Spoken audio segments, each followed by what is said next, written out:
Bonjour. Cette semaine, on a eu une naissance à la maison de naissance. Une naissance qui a été merveilleuse, un premier bébé avec une maman dans sa pleine puissance. Vraiment très très chouette. On a pu en plus partager ça avec l'étudiante sage-femme qui est avec nous en ce moment. Mais voilà, au moment de la délivrance, cette femme qui avait des contractions assez espacées évidemment pendant son travail, ça n'a pas changé après. Et malgré un bébé qui est allé au sein, etc., un placenta qui ne venait pas. On a donc transféré vers l'hôpital, en voiture, tranquillement, parce que tout se passait bien, que les paramètres étaient bons, qu'il n'y avait pas de perte de sang, etc. Arrivés sur place à l'hôpital, ils étaient très très occupés, ils étaient même débordés. Il y avait beaucoup de naissances. Je crois qu'on a eu la dernière salle disponible pour pouvoir nous accueillir. Alors est-ce que c'est le temps en voiture? Est-ce que c'est l'attente sur place? Parce que voilà, comme ils étaient débordés, on a dû encore attendre. Est-ce que c'était le temps que cette patiente a passé devant la bulle quelques minutes debout, etc. Voilà, je sais pas ce que c'était, mais en tout cas, le placenta est venu assez facilement à l'hôpital. Donc la gynécologue qui nous a vraiment accueillis avec beaucoup de bienveillance, beaucoup de respect, qui a donné du coup son accord pour qu'on retourne à la maison de naissance, en disant voilà, j'ai pas eu besoin d'aller chercher ce placenta, il n'y a pas eu besoin d'anesthésie et tout ça, donc effectivement je pense que vous pouvez rentrer, il n'y a quasi pas de perte de sang, donc voilà, donc au grand soulagement de cette maman, de ce papa, on a pu donc rentrer à la maison de naissance et ils ont pu passer leur première nuit à la bulle. Mais voilà, ça m'a amené à me dire que il était peut-être temps justement de faire un épisode sur cette étape souvent oubliée de l'accouchement, méconnue et pourtant tellement importante. Je voulais évidemment parler de la délivrance, parce que souvent, le travail de préparation à la naissance, il est souvent tourné autour du travail, de la naissance, mais que cette troisième étape, pourtant hyper importante, est souvent médicalisée parce que justement, on pense que la naissance est terminée.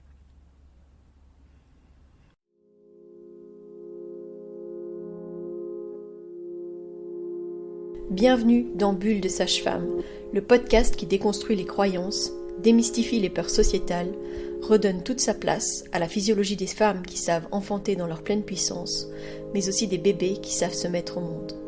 Ici, vous profiterez de l'expertise de sages-femmes pratiquant en dehors des hôpitaux, des accouchements à domicile ou en maison de naissance. Nous souhaitons que vous trouviez les outils, les informations pour que vous puissiez être les acteurs de la naissance de votre bébé, et ce quel que soit le lieu où vous avez décidé de l'accueillir. Mon nom est Mélissa Chambard, sage-femme, maman de 5 enfants. À chaque épisode, je vous partagerai mes astuces, mes bons plans, mon expertise, des anecdotes, mais aussi des témoignages de parents, de sages-femmes et des rencontres inspirantes autour de la périnatalité, dans la bienveillance, la force, la puissance. Allez, vas-y.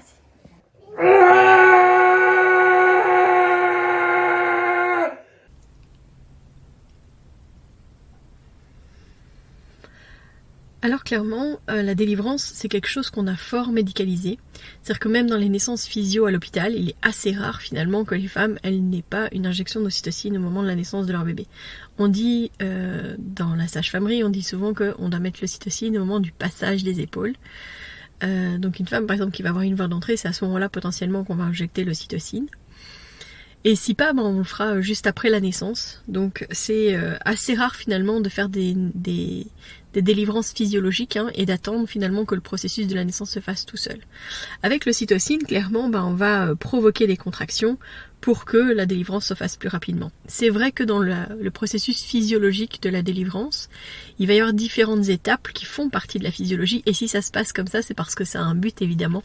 Donc comme d'habitude, je vais déconstruire avec vous qu'est-ce qui se passe au moment de la délivrance, quels sont les enjeux évidemment, et comment est-ce qu'on fait pour préserver au maximum la délivrance. Donc dans la délivrance physiologique, il y a clairement, une fois que le bébé est né, il y a une pause.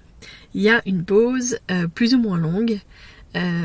C'est le moment en fait hyper précieux où les parents vont s'amouracher de leur bébé. Le bébé il est super éveillé, vous vous souvenez j'en ai déjà parlé de ce proto-regard de ce bébé avec ses pupilles toutes dilatées là qui nous regarde avec toute son intensité. C'est le moment où on signe là, où on dit oui je t'aime et je vais m'occuper de toi. C'est le moment où eux s'attachent à nous et nous on s'attache à eux. Donc c'est hyper important. Quand je dis nous c'est les parents, pas nous les sages-femmes.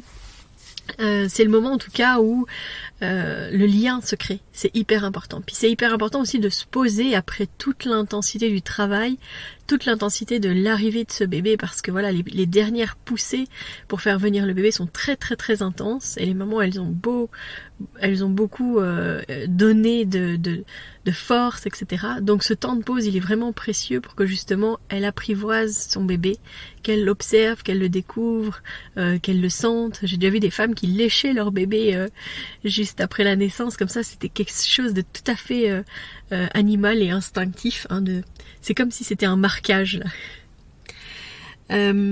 Donc c'est important de se rappeler que en favorisant ce moment-là, justement, on la laisse à nouveau encore baigner dans toute cette hormone d'ocytocine, dans tout ce moment où justement on préserve sa sécurité, ce bain hormonal qui va faire ensuite que la suite normalement devrait bien se dérouler.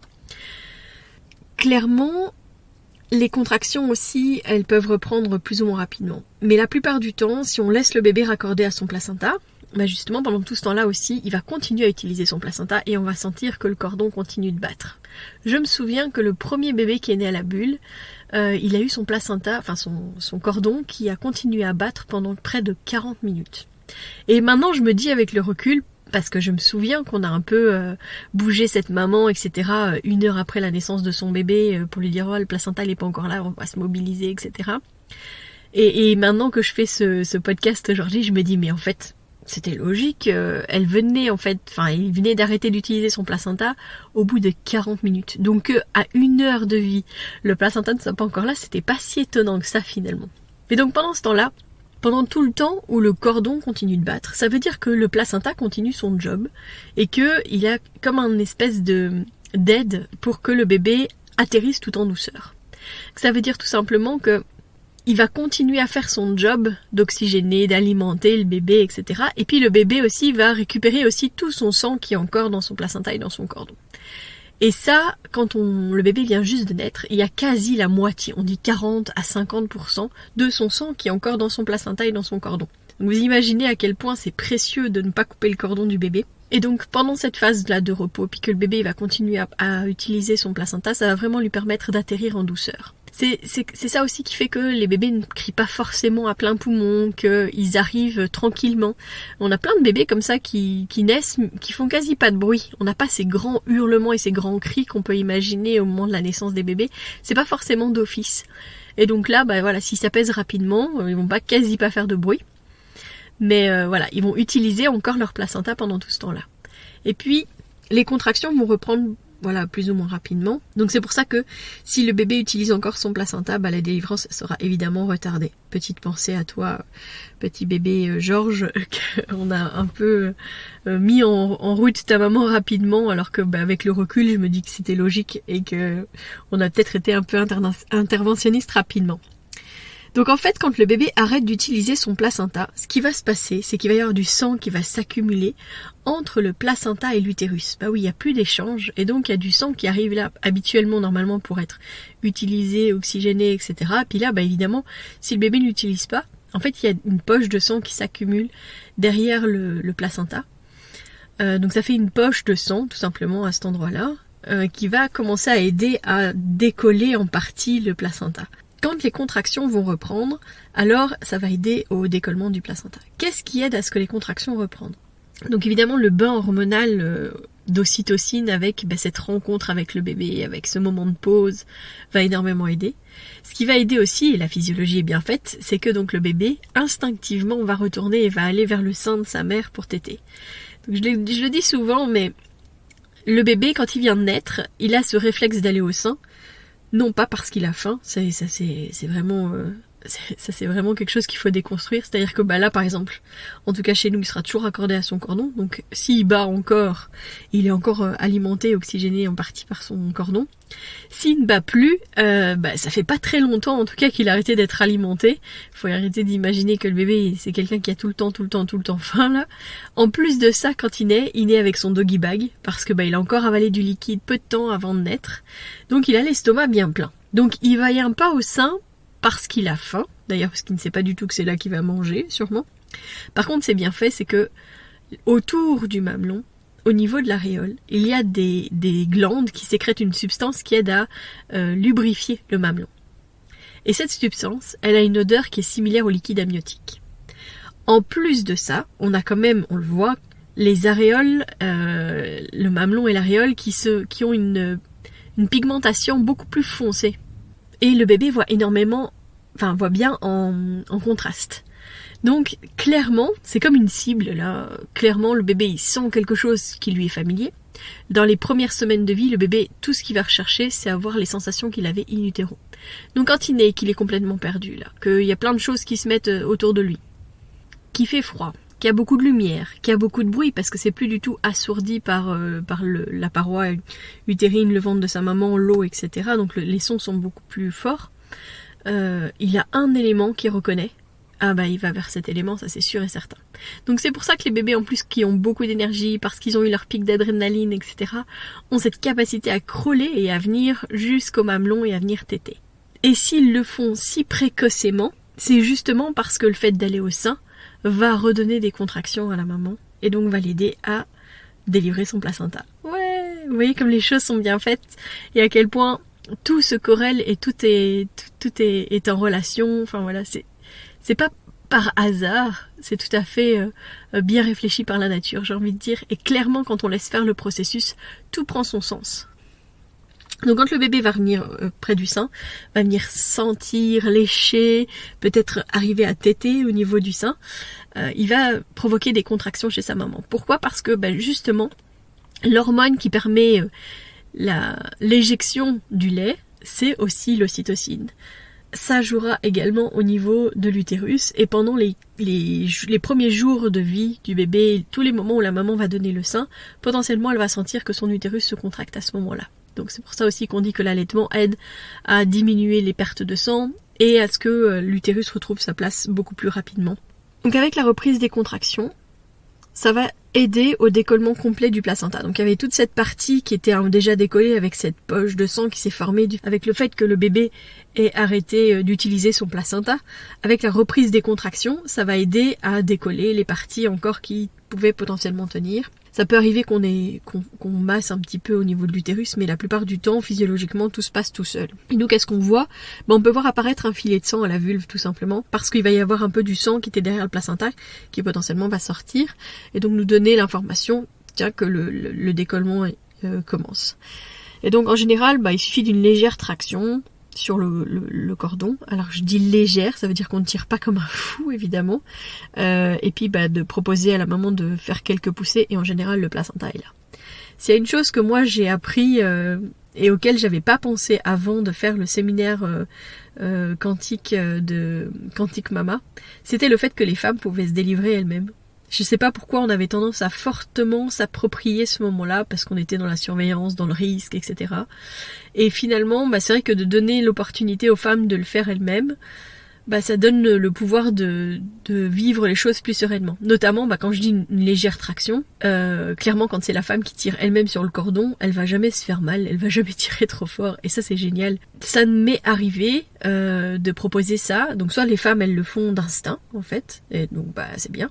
Et ça m'est arrivé aussi dans les situations où justement le placenta il vient pas, on va commencer à mettre en place des choses pour aider à la délivrance de ce placenta. Donc clairement quand le placenta ne vient pas, dans les choses qu'on va proposer, la première chose qu'on va proposer en général, c'est d'aller faire pipi. C'est de vider sa vessie. Donc pourquoi ? Parce que parfois la vessie qui est pleine empêche le placenta de pouvoir sortir. Donc la première étape, c'est déjà de demander à la maman si elle a envie d'aller faire pipi. Puis des fois juste le fait de se mobiliser, etc. peut aider. Et donc clairement, ça m'est déjà arrivé quand elles sont sur les toilettes, là, de leur dire, écoute, quand tu sens une contraction, ce que tu peux faire, c'est de prendre le cordon dans ta main et puis de faire une légère traction. Et j'ai comme ça une maman qui m'a dit il est là, qui l'avait dans les mains, et qui me dit moi qui voulais pas du tout toucher mon placenta, qui voulais pas du tout le voir, en fait c'est cool. Donc c'était très chouette. Mais voilà, c'est un moment où en général on peut le proposer. Ce qu'on fait aussi, c'est donc mobiliser, aller jusqu'à la toilette, etc. Et puis une des choses qu'on propose, c'est de se remettre dans la position dans laquelle on était au moment où le bébé est né. Et ça aide aussi énormément. Donc dans les les petits tips, si j'ai envie de dire, qu'on utilise, c'est ça, vider la vessie, mobiliser, on peut masser un petit peu, évidemment doucement, parce que le ventre il est quand même sensible après tout le travail qu'il a fait jusqu'à présent, et puis remettre dans la position d'accouchement, et là aussi, inviter la maman à faire elle-même une traction quand elle sent une contraction. À nouveau parce que c'est par rapport à ses sensations, par rapport au moment où elle sent que c'est opportun, en rapport avec la contraction qu'elle ressent. Après ça, une fois que le placenta est délivré, le réflexe que doit avoir le corps, c'est que l'utérus doit se contracter très fort. Donc c'est pour ça qu'on a vraiment l'utérus quand on touche, qui est vraiment dur comme de la pierre, et quand on touche, c'est vraiment, on sent vraiment une boule que forme l'utérus au niveau de l'abdomen. Donc nous, on vérifie toujours, on dit la tonicité de l'utérus. Pourquoi ? Tout simplement parce que là où était implanté le placenta, quand il se décolle, ça laisse comme une plaie ouverte, grande, béante, avec des vaisseaux sanguins quand même assez importants qui étaient là et qui étaient venus là pour nourrir le bébé. Si l'utérus est totalement mou, on parle d'atonie utérine, clairement en fait la femme elle a un gros risque de saigner de manière assez abondante. Quand on nous décrit les hémorragies de la délivrance où on dit que ça coule comme un robinet ouvert, c'est ça en fait, parce que c'est comme ça peut être une artère, une veine qui est grande ouverte, comme si on avait coupé en fait, et puis qui coule. Donc la première chose qu'on fait dans ce genre de situation, c'est de masser pour essayer de redonner du tonus à l'utérus, et puis donner de l'ocytocine. Donc nous à la maison de naissance, c'est assez rare qu'on fasse des délivrances dirigées. On en fait uniquement quand justement on a un antécédent au niveau de l'historique de délivrance, on peut potentiellement le proposer. Même si on va d'abord partir en général vers préserver cet environnement ocytocique autour de la mère et du bébé pour faire en sorte qu'elle puisse délivrer sereinement son placenta. Mais ça peut nous arriver aussi de décider que ça sera plus vers une délivrance dirigée, mais c'est vraiment très rare. Par contre, en cas d'hémorragie, évidemment, une des choses que l'on fait, c'est injecter de l'ocytocine, et c'est pour ça qu'on en a à la maison de naissance ou à domicile d'ailleurs. Il faut quand même se rappeler que la délivrance, c'est pas seulement un acte médical. C'est pas juste une formalité physique comme ça où on a juste un placenta qui doit sortir, mais c'est aussi une grande étape symbolique. C'est la transition justement vers la maternité. C'est le décollement du placenta qui va aussi déclencher une cascade de réactions biochimiques pour lancer la lactation. Donc c'est hyper important en fait de voir le côté symbolique, puis de voir aussi tout ce que ça va engendrer par la suite d'avoir ce placenta qui se termine, qui s'en va. La délivrance porte très bien son nom parce qu'au moment où le placenta sort, ça fait vraiment ça y est, c'est fini, c'est terminé, etc. Dans les recommandations qu'on a avec les couples qu'on suit à la maison de naissance, c'est qu'on dit toujours qu'on ne sort pas de sa bulle tant que le placenta n'est pas là.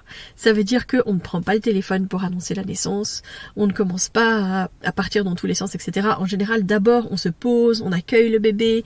Nous, ça nous arrive tout simplement on reste les premières minutes de vie, on dit les 10-15 premières minutes. Déjà, au moins les 10 premières minutes puisqu'on fait l'abgar chez le bébé, mais donc, en général, on reste 15-20 minutes. Et puis on leur dit on vous laisse tranquille, évidemment si la femme ne saigne pas, etc. On leur dit on vous laisse tranquille, on se met dans le bureau juste à côté, on vous laisse vous découvrir, on vous laisse découvrir votre bébé, on vous laisse vous amouracher, vous dire vos mots doux, vous embrasser, etc. C'est super important parce que quand on est là, évidemment, ils vont pas avoir le même comportement que si on n'était pas là. Ils se diront pas les mêmes choses, ils vont pas, il y aura pas la même ambiance, il y aura pas les mêmes choses, les mêmes gestes qui seront posés si on est là et si on n'est pas là. Et puis surtout, là ils baignent dans l'ocytocine, dans l'hormone de l'amour et dans l'hormone de l'attachement, et c'est super important qu'ils s'amouragent de leur nouveau-né et pas qu'ils s'amouragent de nous. Donc on n'a rien à faire là en fait, on n'a pas besoin de nous, on n'a rien à faire là. On donne évidemment les informations en disant si tu sens qu'il y a des contractions qui reviennent ou si tu sens que ça coule, alors tu peux nous appeler, on est juste à côté. Donc le papa vient nous chercher ou alors il nous appelle et on y va à ce moment-là. Et on va manager un petit peu plus en disant écoute, on va regarder alors s'il y a des saignements, on va regarder quand il y a des contractions, etc. On va éviter à pousser au moment des contractions. Alors à la maison de naissance et à domicile, dans notre pratique, ce qu'on fait c'est qu'une fois que le placenta est sorti, on le met on le vérifie. Donc on le met dans un bol et alors tout près des parents et tout ça, on va regarder le placenta et on va vérifier s'il est bien complet, s'il est bien intègre. Pourquoi ? Parce que on veut pouvoir détecter si jamais il y a un morceau qui est resté et qui pourrait poser des problèmes chez la maman, une infection, une difficulté aussi, une hémorragie, etc. ou des difficultés au niveau de la mise en route de l'allaitement. Donc c'est pour ça qu'on le vérifie complètement à ce moment-là. Et en général, on le laisse près du bébé et de la maman, donc ça veut dire qu'en fait le bébé est toujours raccordé grâce à son cordon à son placenta. On le met simplement dans un bol à côté d'eux, et on les laisse tranquillement comme ça. Donc le bébé, moi on a déjà eu des bébés où le placenta s'est délivré très vite, et où il y avait encore plein de sang dans le cordon, et malgré que du coup qu'il était plus raccordé à l'utérus de sa maman, le cordon a continué à devenir de plus en plus blanc. Donc ça veut dire que le bébé récupérait toujours du sang de son placenta et de son cordon, malgré qu'il n'était plus dans l'utérus de sa mère. Donc c'est pour ça qu'on fait le choix de déposer ce placenta à côté du bébé dans les premières heures de vie pour lui permettre d'avoir l'opportunité de ramasser au maximum tout ce qu'il a ramassé.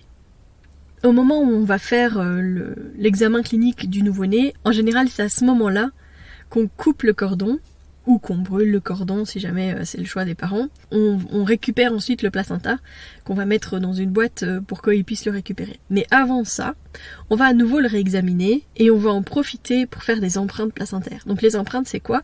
C'est qu'on utilise le sang qui est sur le placenta, on met le placenta sur sa face, on le pose sur sa face maternelle qui est assez spongieux comme ça, et puis on va dégager toute la partie qui est du côté du bébé, du côté où il y a le cordon.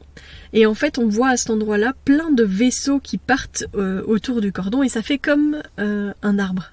Et donc, on dit qu'on fait l'empreinte placentaire parce que c'est vraiment l'arbre de vie du bébé. Donc ça, on fait d'office ces empreintes-là que les parents emporteront avec eux à leur retour à la maison. Alors on fait le choix que les gens repartent avec leur placenta. Je pense que je vous ferai tout un podcast spécifiquement sur toutes les choses qu'on peut faire avec un placenta. Mais en tout cas, on leur restitue leur placenta, déjà pour une raison pratico-pratique, j'ai envie de dire, parce que la maison de naissance, on est quand même à Feluy, qui est un petit village où on a les poubelles qui passent tous les 15 jours. Donc déjà, si on gardait les placentas, ça pourrait potentiellement nous poser des problèmes.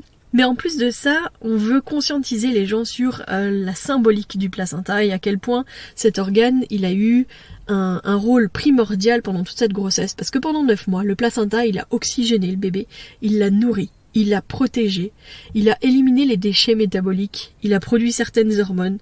C'est vraiment un rôle vital de la survie et du développement du bébé. Ça mérite en tout cas tout notre respect et notre reconnaissance, je pense. Et donc, en le restituant et en expliquant ça, c'est assez rare que les parents choisissent de simplement le mettre à la poubelle. Ça peut arriver, parce que ça reste un choix, et ils ont le droit de le faire. Mais c'est quand même assez rare. La plupart du temps, ils vont au moins prendre le temps de l'honorer, et puis pourquoi pas de le planter dans la terre, voilà. Mais donc je pense effectivement que ça sera l'occasion de vous refaire tout un podcast, tout un épisode sur tous les rituels et tous les soins et toutes les choses qu'on peut faire avec le placenta. J'en avais enregistré un il y a quelques temps avec Marie Baleine, qui est une sage-femme qui est spécialisée justement dans la transformation de placenta. J'avais enregistré avec Marie Baleine un épisode de podcast justement sur toutes les choses qu'on peut faire avec le placenta, mais je pense que ça sera justement l'occasion de pouvoir vous le présenter. Donc voilà pour la délivrance. Je pense que c'est une étape assez méconnue, assez peu décrite, même si ça commence à être décrit quand même. Le placenta, on m'a demandé plusieurs fois quel poids, quelle taille ça faisait. Mais il faut savoir quand même que, en général, les bébés, ils ont des placentas qui sont quand même en rapport avec leur physionomie, leur poids et leur taille, etc. Donc quand on a un petit bébé, en général, on a un petit placenta. Puis quand on a un bon gros bébé, en général, on a un bon placenta. Quand il y a 2 bébés, parfois, même si ce sont des jumeaux qui n'étaient pas des vrais jumeaux, qui avaient chacun leur poche, chacun leur placenta, il peut arriver que leur placenta fusionne parce que pas trop éloignés l'un de l'autre. Ils peuvent très bien former à la fin qu'un seul placenta, tout simplement parce qu'ils se seront fusionnés au fur et à mesure de la grossesse. Alors ça ne veut pas dire qu'ils ont des liens, des vaisseaux entre eux, mais simplement que la structure s'est mêlée l'une à l'autre. C'est quand même pas la même chose que des jumeaux avec un seul placenta, mais voilà. Je trouve que la symbolique est très très belle. Ça forme parfois des placentas aussi qui sont en forme de cœur. Donc des placentas, des insertions placentaires, etc. Il en existe un tas, vraiment plein. Je pense que je vous partagerai ça sur le compte Instagram de Bulle de Sage-Femme, sur justement les différents types de placentas, d'insertions, de cordons, etc. Parce que c'est quand même une partie dont on ne parle très peu. Et pourtant le placenta c'est vraiment un organe magnifique. Quand on le regarde de près, il a des couleurs qui sont vraiment extraordinaires. Il y a une couleur un peu bleutée, magnifique. Je vais vous mettre une photo évidemment sur la vignette de ce podcast, mais comme mes photos sont en noir et blanc, ça vous donnera pas grand chose. Mais je vais quand même vous transmettre ça, et peut-être que je vous mettrai une deuxième photo justement avec la photo en couleur pour que vous voyez bien. Voilà. Je voulais rappeler que notre salon Naître et Grandir en douceur aura bien lieu en 2024 et qu'on a ouvert les inscriptions pour les professionnels qui voudraient venir exposer pendant le salon. Je vais aussi vous mettre en description de cet épisode le formulaire de contact pour poser votre candidature pour venir justement exposer ce jour-là lors de ces 2 journées de salon. J'espère que ça sera une aussi belle réussite, voire même plus grande que l'année dernière, et qu'on aura l'occasion justement de partager à nouveau avec des personnes aussi passionnantes que l'année dernière. Voilà. En tout cas, je vous dis rendez-vous la semaine prochaine, et d'ici là, portez-vous bien. Si vous souhaitez échanger à propos des différents sujets abordés dans ce podcast, vous pouvez interagir sur les posts dédiés à chaque épisode sur nos réseaux sociaux Facebook et Instagram. Vous pouvez également me joindre par email à melissa.chambard@gmail.com.